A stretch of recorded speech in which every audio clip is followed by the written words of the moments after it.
Hey, welcome back to the Midday Q&A. I'm your host, the Duckman. Behind me here we have my 1956 Beetle, which we're going to start out with some of the questions that we've been asked about it. I've been working out some of the carburetor issues on and got this car running last week, and I've been battling with it since. Well, battling to even to find time for it. I mean, it's supposed to be the Midday Q&A, and here I am recording the thing at 4 o'clock in the afternoon, which means you guys are going to probably watch it tonight, and not today.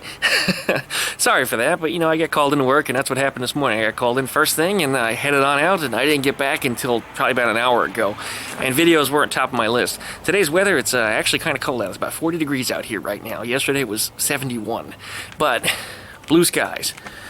I mean, the sky is absolutely blue. The sun was so bright today. I mean, it was incredible, absolutely incredible.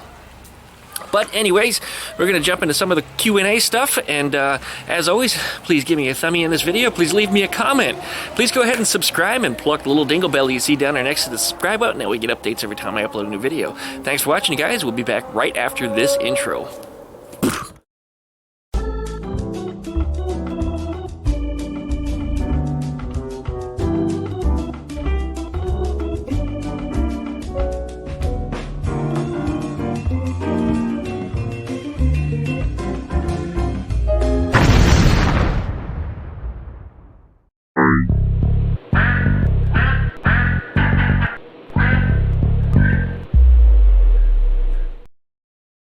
Alright, one of the first questions that I got asked, or actually people commented, that my gutters need to be cleaned. And actually I have gutter guards on there, so no big debris will go in the gutters and clog them up anymore. Now, a couple summers ago, I actually installed this gutter pipe that you see down here, and it actually goes into the earth. And then down along here, all the way out to the street, there's actually a drain that drains it out there because I was having an erosion problem over here. And actually, it's amazing how much this turned green. And it's kind of hard to call it that now because, of course, the weather hasn't been good for growing. But this used to be all dead. It was a big dead patch about a year ago. And it wouldn't grow, because every time that the rain would come, the topsoil would just be washed away. So no growing grass. And that became a real bad problem because down at the bottom there I was starting to get some serious erosion, and all the soil would be pushed down into the sidewalk or even into the street, and I'd have to rake it back up and fill it back in and try to transplant some of the sod from elsewhere in the yard to make it grow. Now around the back here, all the way in the back, you can see where I installed another gutter pipe down there, and it actually comes through the ground over here, and they connect together in a Y somewhere in this area. And this area in here used to flood up real bad. It used to be a lake would form in the back here, and that's no longer been an issue. That drain used to just drain right off of the back patio. It used to just go to the right, and that would, turn into a serious lake. You can see the bottom of the fence is actually rotted because it was sitting in the water for so long. But as I said, that's no longer an issue, so things are good there. Boy, I need to pressure wash the side of this house. It turned so green from all that rain we had a few weeks ago. I mean, all along the edge here is all green too. Didn't used to be quite so bad. But anyway, let me show you that gutter guard.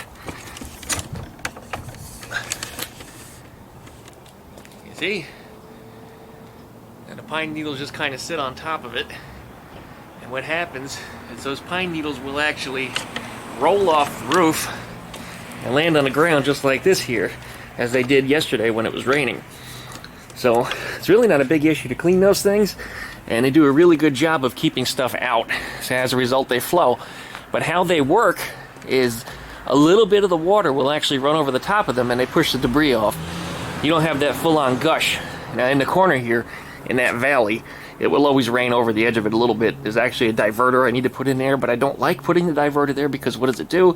It collects pine needles. And that's kind of, counterintuitive to what I was looking to do here. The end of that gutter, of course, is a little bit smashed, but that's the way it was when I got the house. Whoever did that just butchered it when they put it in. And it drips a little bit because it's not absolutely sealed. Anyway, that's the deal with the gutter. For those of you that made so many comments on it, I put the gutter guards around the back of the house too, and it actually works out quite well. I haven't cleaned a gutter in 2 years. In fact, the first video that you guys ever saw me wear the silly hat was actually a gutter cleaning video where I got up and I was talking about personal responsibility, and I was up there on a ladder cleaning out my gutters. Just to empty the gutter from all these pine needles that have been filling up in here. What happens is this fills up with water, and wouldn't you know it, the phone rings. Yo, David. Well, Pete, I just called Duckman, interrupted his video he was making, so I'm going to be in it, he says. Phone. Just kind of a funny thing. It's actually one of the first videos where this hat was ever worn right here on this channel, VV the Duck VV. Alright, well, let's get on to the topic of the Volkswagen. Now, you saw that I still had some running problems, particularly trying to get it to rev up. And the jetting, I stopped at about 135. 130 it ran good, 132 it ran a little better, 135 was about the best I could get it. Anything bigger than that, it's too big. At that point, after running one of those, something is wrong. It's either the engine is not a 1600, and that's a possibility. We don't know for certain. There's a possibility this engine could be a 1776 or something really stupid, ridiculous. I never cracked the heads off of it, so I really don't know. That's kind of a mystery to me. If you do run one of these carburetors with a 1776, you do require about a 135 jet, maybe a 137. You do have to go a little bit bigger. So there is that possibility that this engine may not have been rebuilt to stock specs, and it might have been rebuilt a little bit over. And that the girl that had it rebuilt really didn't know because her dad did it for her. The guy was some Volkswagen mechanic up in Tennessee. That's the least bit of the story that I got. Which, by the way, I actually went and looked at our conversation because most of it was in print via text messages, and it actually turned out that this engine, which was in her car, actually was stolen, and it disappeared for 6 months, and it actually went up to Tennessee. She located it up there and managed to get it back. She didn't give me the full story as to what happened. But yeah, the car was actually lost, stolen, and recovered. She said she spent 6 months trying to hunt down where it went. You know, she had a couple of tips, and she managed to find it, and she got the car back. And that's why the engine's right here in front of me. Of course, the car, I sold it off. It went to a new owner. I wasn't able to rebuild it. I ended up with Eleanore instead. And an oval was what I really always wanted, so the 65 Beetle. It went away, but the engine I wound up keeping. It just stuck under the bench. It was a little hard to get to, so I sold the car with a different engine. So anyway, the idle jet has been a concern on this because at certain RPMs, when the engine is drawing a certain volume of air, it will switch over between the different jets. And it starts out with the idle jets first, which is what these are, before it goes on to that main jet. And there's a bit of a bogginess that you probably noticed. I can rev it up, and it kind of somewhere in the mid-range, it sputters and acts a little shitty, and then all of a sudden it'll take off. So the high end or top end seems to be good. The bottom end also seems to be good, so I probably got my mixture screws set up properly. But somewhere in the middle, where the jets, you know, they transition from the idle jet off to the main jet, it seems to be a little bit sluggish. Now, the last jet that I ran in there was actually a 55, and that is typical for a stock 1600 Volkswagen engine running a 34 pick 3 carburetor. I have not tried to go up, and this is actually 55 here. I've got a 60 and a 65. And that's the direction I was going to go, but I was getting so frustrated working with this car that I actually did stop at the 55. I thought I actually hit the 60, but no, I stopped in the middle with the 55. And that's the stock position. I didn't go smaller. Smaller seems counterintuitive to me, but if nothing else works, sometimes you dial it backwards and you see what happens. And I didn't go backwards yet. 55 is where I stopped. I think I got the main jet right, and I didn't think I had to go bigger. But I am equipped to go bigger if I need to, and I just might wind up doing that. Of course, you guys can give me some suggestions on it. If you have more experience with jetting of these Solex carburetors, tell me what you think. Also, give me your opinion of what you would do for jetting on this if this is a 1776 engine. We can experiment with that. You know, I mean, it's real easy to change out the idle jets on the outside of the carburetor. You don't even have to gut the carburetor to do that. The internal jet, the main jet, like I said, is a 135. That's actually a lot harder to get to. There's a few extra tools and a little extra turning of the wrench that you need to do to get to it. It's a little bit of a pain in the ass, but these are real easy. Really, really easy to get to. Well, like I said, I stopped at 55. We might go up from there to 60 or 65. If you have some recommendations, tell me what your opinion is. Maybe I need to change out the air correction jet. This has no power jets. It has... I really like the 3031 carburetors. Not only they're a little smaller and you seem to get better gas mileage with them, but there's a lot more adjustments you can make on them. There's actually two idle jets. One of them is a power correction jet, and one is your typical idle jet. So you have a lot more variation of things that you can play with. This carburetor, 34 picks, to be honest, I've had a lot of problems trying to get these things set up. The 3130s, man, I always get those right. After a few adjustments, those things run excellent. Just excellent. That SAM rail you guys watched me rebuild, when I converted it to a manual transmission and did all the work on that, I actually took off a dual DeLorto that the customer was having nothing but problems with, gave it back to him, and I put a stock Solex on.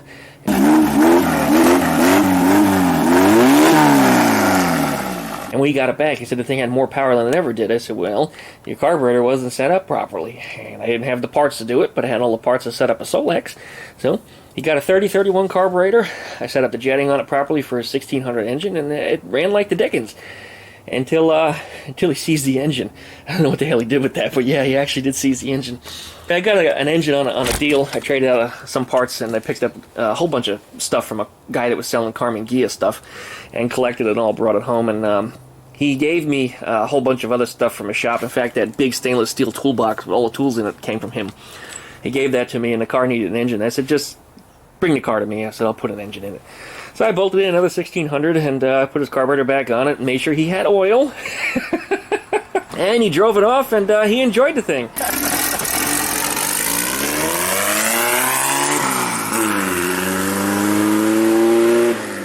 And I think he ran it for about a year or so, but he parked it more than he ran it, and that's not really good for a Volkswagen engine, especially since the air cleaner was on the outside of it, and it'd be parked out in the weather, and it was getting wet. And I mean, you could actually see the water dripping out of the exhaust pipes, which means it's going through the engine and coming out. So I told him, I said, you know, listen, at least turn a pot or something upside down on top of that intake manifold, put a bucket on it, I mean, just something. Stop the water from getting into the carburetor. So anyway, we got it running again, and he started covering the carburetor when he would park it, and no longer was there a water issue, and it would always start up nice and easy. But going on beyond that, on this car here, I need to probably work on that idle jet. I think I'm kind of rambling on a little bit, so I'm asking you guys for answers. You know, so maybe you guys can give me some answers. I like doing that. Give me your input. What do you think? Currently, it's got a 55 idle jet. Do we need to go up? Or maybe should I be stopping at a 55? And what's your opinion on that of a 1776? What kind of idle jet should I put in there for that?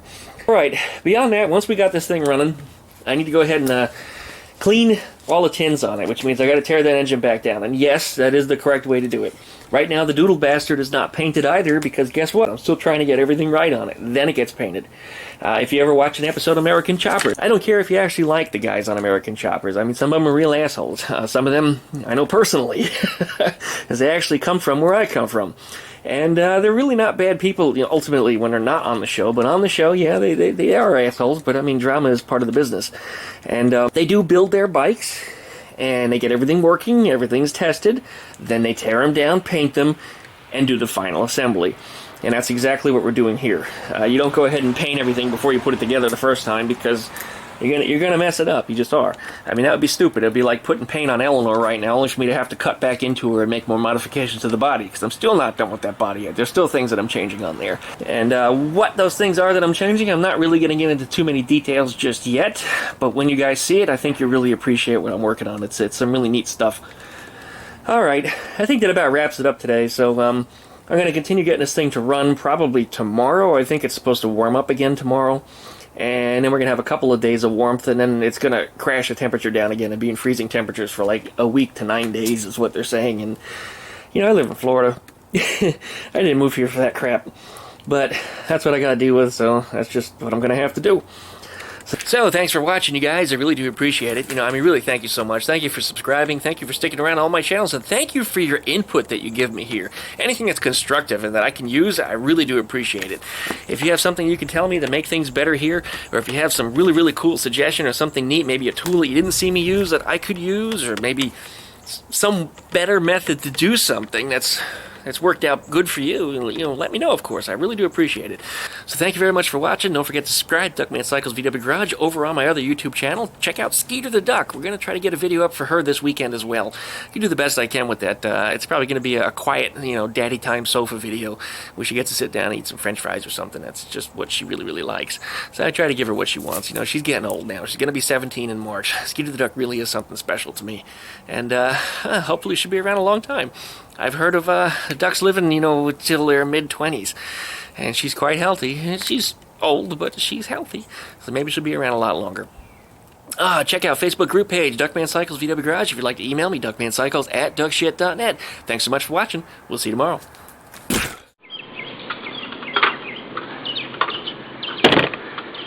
How you doing?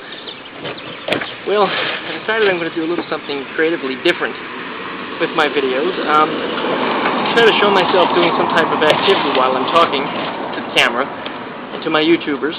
But today's task is to empty the gutter from all these pine needles that have been filling up in here. What happens is this fills up with water, and wouldn't you know it, the phone rings.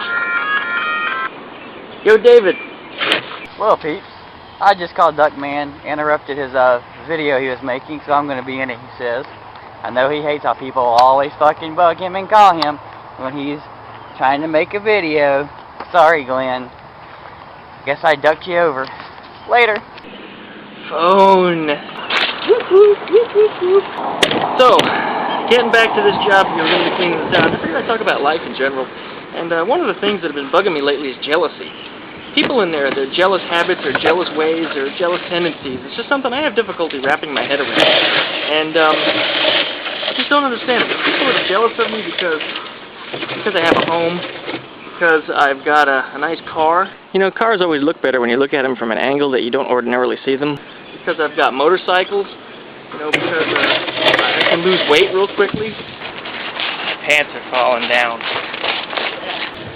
Maybe because I'm attractive or good looking to the ladies, because I don't have trouble getting a date. And I just don't understand why it would matter to so much. I mean, I've been envious of people before because they've had something that I didn't.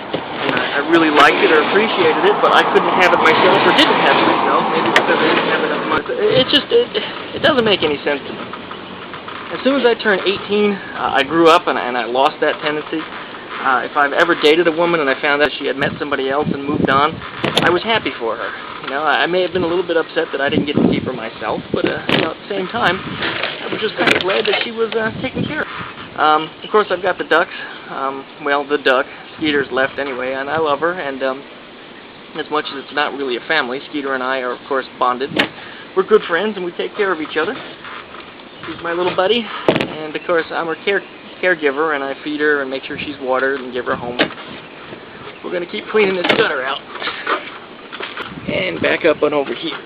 Don't have too much more in here, but this thing overflows really, really badly when it's not cleaned out completely. There's a lot of dirt in it. I'm not quite sure how the dirt gets up on top of the roof.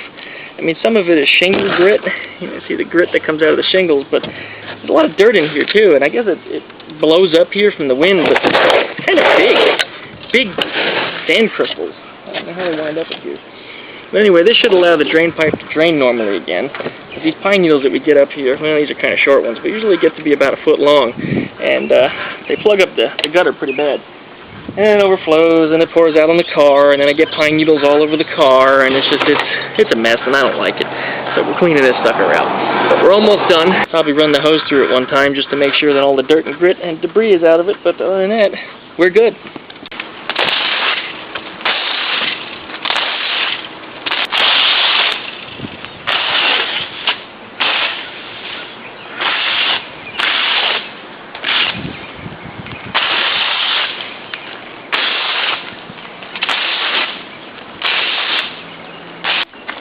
Wow, that made quite a mess. Big pile of just junk here in the yard. All these pine needles and everything everywhere. I mean, tons of them. I got Skeeter over here running around through the big pile, so we got to clean all that up. But getting back to my story, sometimes people are pissed off at me because I'm independent, because I'm mature and responsible. For that reason, I don't have any kids, and I have my freedom. I can go out when I want to go out. I can do what I want to do. And I don't have anybody to answer to. I've been single about 6 years. There's been a lot of ladies along the way, but unfortunately none of them have been able to nail me down because they just weren't quite what I was looking for. Or just something didn't work out. Maybe they had a different path in life, they went a different direction. I've been more concerned with making my life how I want it to be. And part of that is having a home, having a little girl to take care of over here who's going in the garage all by herself. What are you doing? You going inside? You can go inside if you want. Go ahead. And having a nice car, having motorcycles, and you know, the good thing is a lot of the things that I own and a lot of the accomplishments that I've made are getting close to being paid off. And once that's taken care of, then I'm going to have a lot more. So, moving on from here, I mean, I would like to find somebody to settle down with, and probably going to piss somebody off someday because somebody else is going to want that woman. Somebody's going to want what I have, and it's too bad. That's too bad. Life is what you make it, and if you can't make it what you want it to be, then you screwed up. So nobody's responsible for that but yourself. So make something happen. Make a difference in your own life.